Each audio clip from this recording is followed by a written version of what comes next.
జగన్ అన్నకి వీరాభిమాని, జగన్ పార్టీలో ఒక కీలక బాధ్యతలు తీసుకున్నాడు అన్నమాట.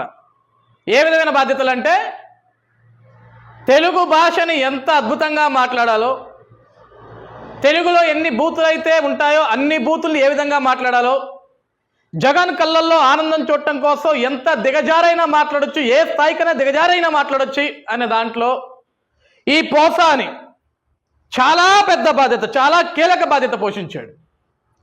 జగన్మోహన్ రెడ్డి గడిచిన 5 సంవత్సరాల ముఖ్యమంత్రిగా ఉన్న సమయంలో పోసాన్ లాంటి ఎవరు ఎంతో మందిని పెట్టుకున్నాడు జగన్మోహన్ రెడ్డి. కొడాలి నాని కావచ్చు, వల్లభనేని వంశీ కావచ్చు, బోరుగడ్డ అనిల్ కావచ్చు, ఇంకొకటి కావచ్చు, అంబటి రాంబాబు కావచ్చు, అనిల్ కుమార్ యాదవ్ కావచ్చు, ఇలా చాలామంది పనికి వాళ్ళ ముందు పెట్టుకొని మీడియా ముందుకు పంపిస్తే చాలు అమ్మ ఆలీ బాటలే, అమ్మ ఆలీ బూతులు మాట్లాడడం తప్ప వీళ్ళకి తెలుగులో ఇంకంత మించి వేరే భాష మాట్లాడడం చేత కాదు. అసలు ఈ పోసాని కృష్ణమురళి అయితే నోటికి అడ్డు అదుపున్నదండి. వాడు మాట్లాడే భాష చూస్తే నిలువున నరికేయాలనిపిస్తుంది ఇటువంటి వాడిని చూస్తే. నిజంగా ఇతనికి జన్మనిచ్చిన కన్న తల్లి కూడా వీడి ముఖం మీద కాండించి ఉమి చెప్పుతోడు కొట్టి, ఏం పుట్టక పుట్టావరా నువ్వు, మా కడుపున చెడబుట్టావరా అని ఆవిడ ఎన్నిసార్లు ఆ తల్లి కన్నీరు పెట్టుంటుందో. వాడు మాట్లాడే భాష. వీడిని అరెస్ట్ చేసిన తర్వాత నిన్న రాత్రి ఒక డ్రామా, నాకు ఆపరేషన్ జరిగింది, ఆరోగ్యం బాగలేదు, రూల్స్ ఉంటాయి, రెగ్యులేషన్స్ ఉంటాయి. ఆరోగ్యం ఇప్పుడు గుర్తొచ్చిందరా నీకు? రూల్స్ అండ్ రెగ్యులేషన్స్ ఈరోజు గుర్తొచ్చాయా నీకు? నీలాంటి వాడిని పద్ధతిగా అరెస్ట్ చేయటం కాదు. ఏ హైదరాబాద్లో ఇంట్లో అయితే నిన్ను పట్టుకున్నారో అక్కడి నుంచి ఈడ్చుకుంటూ ఊరకుక్క మాదిరి రోడ్డంతా ఈడ్చుకుంటూ గొడ్డలేపి కొట్టుకుంటూ తీసుకురావాలా నీలాంటి వాడిని? నువ్వు మాట్లాడిన భాష, నువ్వు వేసిన వేషాలు, ఎంత నీ నాయకుడు జగన్ ముఖ్యమంత్రి అయితే నోటికి అడ్డు అదుపున్నాడా? కడుపుకు అన్నమే కదా తినింది నువ్వు, టెంట్ అయితే ఏం తినట్లేదు కదా నువ్వు. ఈరోజు జగన్ మాట్లాడిపిచ్చాడు, లేకుంటే జగన్ మాట్లాడమంటే మేము మాట్లాడమని కొంతమంది ఈరోజు మాట్లాడుతున్నారు. జగన్ పెంట తినమంటే మీరు తింటారా? జగన్ సెప్టిక్ ట్యాంకులు దూకమంటే మీరు దూకుతారా? తల్లి కడుపున పుట్టినప్పుడు ఎటువంటి భాష మాట్లాడాలో కనీసం ఇంగిత జ్ఞానం ఉండదురా మీకు ఎవరికి కూడా? నువ్వు మాట్లాడిన భాష పద్ధత. ఈరోజు పోసాని కృష్ణమురళి అరెస్ట్ అవ్వంగానే తోపుదుద్ది ప్రకాష్ రెడ్డి ఈడి బతుక్కిడికి మాట మీద నిలబట్టడం చేత కాదు. ఈడికంట లాయర్ గారు ఫోన్ చేశారంట, అయ్యో పోసాని కృష్ణమురళి గారిని అరెస్ట్ చేసి అనంతపూర్ తీసుకొచ్చేస్తున్నారు, పార్టీ కోసం చాలా సేవ చేశాడు, జగన్కి వీర భక్తుడు, అసలు పార్టీ బాధ్యతలు తన భుజాల మీద మోసాడు, అటువంటి కార్యకర్తని అన్యాయంగా అరెస్ట్ చేసి తీసుకొస్తున్నారు, ఆ పోసాన్ని కాపాడుకోవాల్సిన బాధ్యత మనదే అని ఒక లాయర్ పొన్నవోలు చెప్పాడంట. పొన్నవోలు సుధాకర్ ఎవరికి? ఈ పనికి మాల తోపుదుద్ది ప్రకాష్ రెడ్డి గారికి. వీడు వెంటనే ఒక లైవ్ పెట్టాడు. లైవ్ పెట్టి సామాజిక బాధ్యత కలిగిన వ్యక్తి పోసాని, మంచికి ప్యాంటు షర్టు వేస్తే ఎలా ఉంటాడో వాడే పోసాని, పోసాని లాంటి వాళ్ళని అరెస్ట్ చేయటం బాధాకరం, ఇది రెడ్ బుక్ రాజ్యాంగం కాదా అంటే చెప్పు తీసి కొట్టాలా పద్ధతి గల మాట్లాడాడా వాడు? వాడి భాష వినలేదా నువ్వు ఎప్పుడు? నీ నాయకుడు వినలేదా? మీకు చెవులు పని చేయట్లేదా? గడిచిన 5 సంవత్సరాలు వాడు ఏ భాష మాట్లాడాడో? ఈరోజు ఆంధ్రప్రదేశ్ రాష్ట్ర ప్రజలందరూ కూడా ఒకసారి వినండి.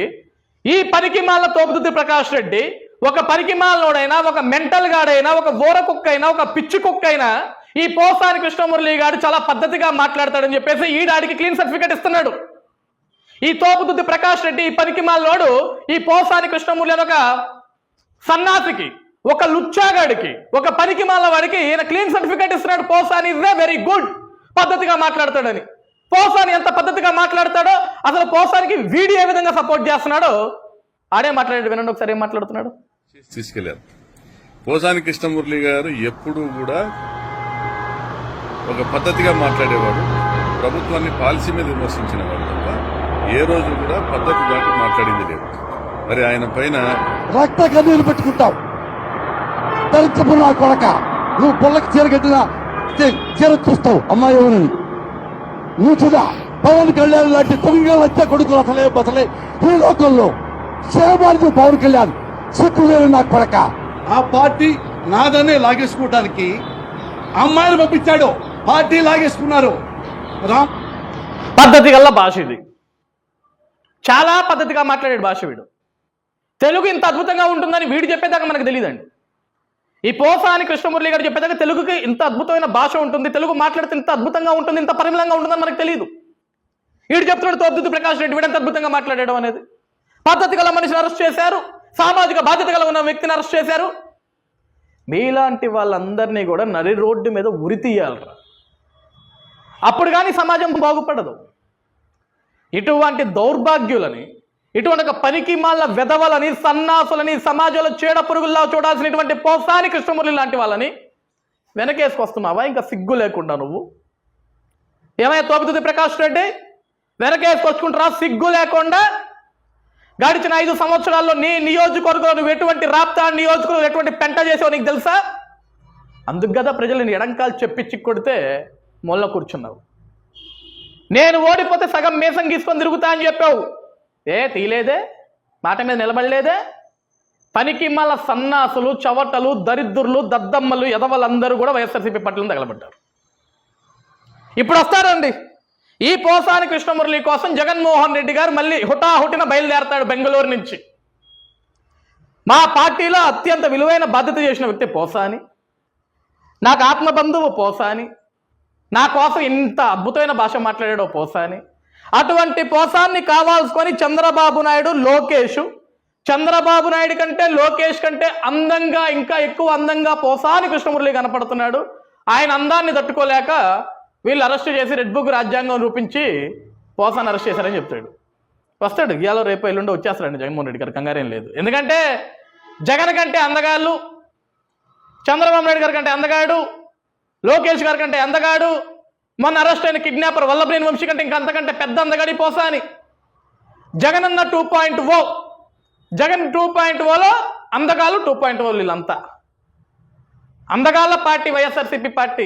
ఎటువంటి అందగాళ్ళు అంటే వీళ్ళు, ఒకడు గుడ్డలోడు తీస్తాడు, ఒకడు ప్రైవేట్ పర్సన్ని చూపిస్తాడు, ఇంకొకడు హత్యలు చేసి డోర్ డెలివరీ చేసి ఇంటికి పంపిస్తాడు, ఇంకొకడు ఫోన్లు చేసి నాకు గంట కావాలి అరగంట కావాలని సొల్లు పురాణం మాట్లాడతాడు, ఇంకొకడు నేను బుల్లెట్లు దింపుతా ఏం చేస్తారని చిటికలేస్తూ మాట్లాడతాడు, ఇంకొకడు తొడలు కడతాడు, ఇంకొకడు బూతులు మాట్లాడతాడు, ఇంకొకడు గుట్కాలు తింటాడు, ఇంకొకడు చీపుల కర్రలు తాగుతాడు, ఇంకొకటి రోడ్డు మీద పేకాటాడతాడు, ఇంకొకటి క్యాబరే పెట్టిస్తాడు, ఇంకొకటి గుడ్డలు ఇప్పి డాన్సులు వేపిస్తుంటాడు, ఇంకొకటి పోయి నాయకుల మీద దాడులు చేస్తుంటారు. ఇది జగన్మోహన్ రెడ్డి పార్టీలో ఎవరికన్నా పదవులు కావాలన్నా, ఎవడన్నా ఆ పార్టీలో ఒక క్రియాశీలక పదవి సభ్యుడు అవ్వాలన్నా సరే మీ అందరికీ ఉండాల్సిన క్వాలిటీస్ ఇవి. చాలా అద్భుతంగా బూతులు మాట్లాడాలా, చాలా అద్భుతంగా చీపుల కర్రలు తాగాల, చాలా అద్భుతంగా ఎదురు పార్టీ నాయకుల మీద దాడులు చేయాలా, అవసరమైతే వాళ్ళ తలకాయలు పగలగొట్టాలి, అవసరమైతే హత్యలు చేసి డోర్ డెలివరీలు చేయాలా, ఇంకా ఎక్కువైతే బట్టలు ఇప్పి డాన్సులు వేయాలా. ఈ క్వాలిటీస్ అన్ని మీకుంటే జగన్మోహన్ రెడ్డి గారు మీకు అవసరమైతే సీట్ ఇస్తాడు, ఎంపీ టికెట్ ఇస్తాడు, కోట్ల రూపాయలు డబ్బులు ఇస్తాడు, మీ మీద కేసులు కేసులు తీసేస్తాడు. గొప్ప మనసున్న వ్యక్తి, మంచి మనసున్న వ్యక్తి జగన్. ఈరోజు ఆంధ్రప్రదేశ్ రాష్ట్ర ప్రజలందరూ కూడా ఒక్కసారి ఆలోచన చేద్దాం. ఒక్క అవకాశం అని జగన్కి మనకు అవకాశం ఇస్తే గిసువంటి పోసాలంటే ఎదువులందరినీ పట్టుకొచ్చి ఆంధ్రప్రదేశ్ రాష్ట్రం పరువు నిలువున తీసేసాడండి. ఈరోజు కూడా ఆంధ్రప్రదేశ్ రాష్ట్రానికి పారిశ్రామికవేత్తలు, పెట్టుబడులు రావాలంటే గతంలో వీళ్ళు మాట్లాడిన సంఘటనలు ఎక్కడన్నా సోషల్ మీడియాలో కానీ న్యూస్లో కానీ వీడియోలు వైరల్ అవుతుంటే ఇటువంటి వాళ్ళ ముఖం చూస్తే ఇటువంటి దరిద్రులు, ఇటువంటి చెత్త లుచ్చాగాళ్ళందరూ ఆంధ్రప్రదేశ్ రాష్ట్రంలో ఉన్నారా? అటువంటి రాష్ట్రానికి వెళ్ళి మనం ఎక్కడ పరిశ్రమలు పెట్టాలా, పెడితే ఏంటి మనకున్న క్రెడిబిలిటీ అనే పరిస్థితికి ఆలోచించే పరిస్థితికి వెళ్ళారు. కానీ ఈరోజు వాటన్నిటిని కూడా భగ్నం చేసుకుంటూ చంద్రబాబు నాయుడు గారు, పవన్ కళ్యాణ్ గారు, లోకేష్ గారు ఈరోజు కేంద్రం సహాయం తీసుకుంటూ ఈరోజు మంత్రులందరితో కూర్చొని చర్చిస్తూ ఎప్పటికప్పుడు పారిశ్రామికవేత్తలతో పెట్టుబడిదారులతో మాట్లాడుతూ ఆంధ్రప్రదేశ్ రాష్ట్రంలో మీకు అన్ని అనుకూలంగానే ఉంటే మీరు ఎటువంటి భయపడాల్సిన అవసరం లేదు, ఎవరెవరైతే తప్పులు చేశాడో వాళ్ళని డాక్టర్ బాబాసాహెబ్ అంబేద్కర్ రాజ్యాంగం ప్రకారం అందరినీ కూడా చట్టపరంగా శిక్షిస్తున్నామని చెప్పేసి వాళ్ళకి ఒక ధైర్యాన్ని ఇచ్చి, వాళ్ళకి ఒక నమ్మకాన్ని ఇచ్చి ఈరోజు ఆంధ్రప్రదేశ్ రాష్ట్రాన్ని తీసుకొస్తున్నారు. కానీ ఇంకా ఉన్నారు. పోసాని లాంటి వాడు మాత్రమే కాదు, ఇంకా పోసాని లాంటి వాళ్ళు ఆ వైఎస్ఆర్సీపీ పట్టుదల చాలా మంది ఉన్నారు. ఆ పనికి మళ్ళా కుక్కలని, ఆ వెధవల్ని, ఆ సన్నాసుల్ని, ఆ లుచ్చాగలందరినీ కూడా నడి రోడ్డు మీద గుడ్డలు కూడా దించి లాక్కుంటా వచ్చి చట్టపరంగా శిక్షించాలి వీళ్ళని. అప్పుడే ఆంధ్రప్రదేశ్ రాష్ట్ర ప్రజానికి ఒక నమ్మకం ఉంటుంది, ఒక ధైర్యం ఉంటుంది. ఆంధ్రప్రదేశ్ రాష్ట్రంలో ఎవరన్నా సరే తప్పుడుగా మాట్లాడాలన్నా సరే, తప్పుడుగా ప్రవర్తించాలన్నా సరే, తప్పుడు పనులు చేయాలన్నా సరే ఉచ్చ పడిపోయే విధంగా